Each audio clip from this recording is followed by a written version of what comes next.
पाणीपाग विभाग पक्षरु आज 9टी जिल्ला को बिजुली घड़घड़ी सह वर्षा नहीं ऑरेंज वार्निंग जारी करा जायछि, जहाँकि केन्दुझर, अनुगुल, ढेंकानाल, जाजपुर, कंधमाल, कलाहांडी, बलांगीर, सुवर्णपुर और बौद्ध जिल्ला को वार्निंग जारी करा जायछि।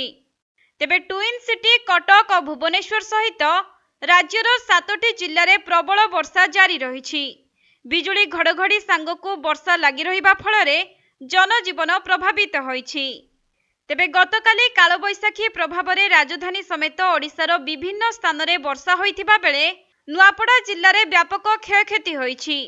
केउठी रास्ता उपरे गछ ओलटी पड़िछि तो आउ केउठी घर उपरे गछ ओलटी पड़िछि। अन्यपटे रायगड़ा जिल्ला रे मध्य लगाण वर्षा देखिबाकु मिलिछि एवं आज सकाळु राज्यर विभिन्न स्थान में एपरि वर्षा होइछि जे विभिन्न रास्ता रे यातायात मध्य ठप होइछि। सेहीपरि अदिनिया वर्षा चाषी मानकर मेरुदंड भांगी देइछि।